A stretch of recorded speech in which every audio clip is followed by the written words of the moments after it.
Hello, everyone. My name is Anthony Michael Tamez-Pochel. I'm First Nation Cree, Sicangu, Lakota, and Black.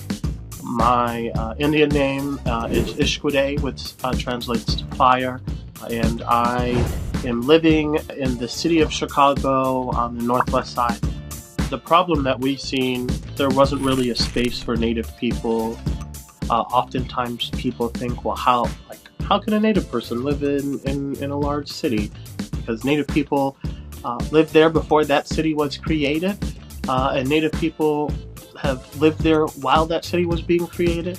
We identified the Native community in the city of Chicago needed a safe place to practice our culture, to learn from each other, and for our community members to learn from us. It was actually my auntie and my younger brother who initiated the process to get the First Nations Garden. My role, because at the time I was an intern for the city of Chicago, and so learning local bureaucracy and how to navigate that, and how we can work within that system that has been put in place.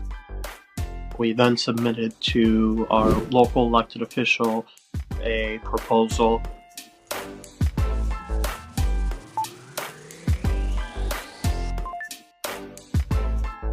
We then had several years of meetings with the city of Chicago to kind of hash out what this would look like. Members of the Chi Nations Youth Council, we created a land acknowledgement resolution. So it was written by Native youth and Native people to get passed by the city of Chicago. Our garden was coming to a vote in city council. And later that night, I typed in First Nations Garden, and I seen that it had passed city council unanimously. I think I was like up in my room at that point, and I screamed, and I was like, "Woo!" And then I like ran downstairs to my family, and I was like, "The garden passed! The garden passed!" Hey everyone!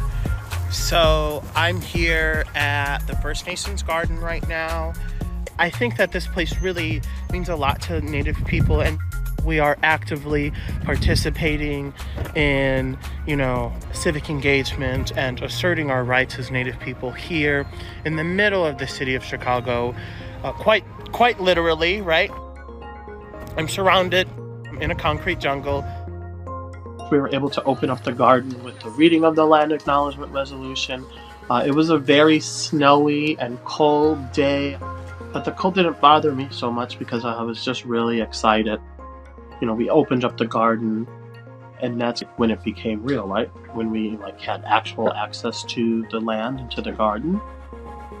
You'll see a little over 75 garden beds. One of the really cool things that I think that the garden has established is that we're able to grow our traditional foods and our medicines and give them away for free to our people. And you'll also see that we have a greenhouse that we built that can hold anywhere between 5,000 and 6,000 plants. One of the things that we're actively working on, or we're always working on, is our wigwam. This is one of the structures that would have traditionally been in this area that Native people used to live in. What we have done in the city of Chicago can be replicated in other cities across the United States. There are, several things that we have done, from assembling at the garden to advocating for ourselves, being able to practice our culture or our religion. And so by asserting those rights, we're making sure that Native people aren't forgotten anymore, and will continue to have those rights. And we have achieved that this garden is going to be a permanent space within the city of Chicago. I'm really excited because we've worked really hard to solicit the city to hand this land back over to Native people for them to enjoy generations from now.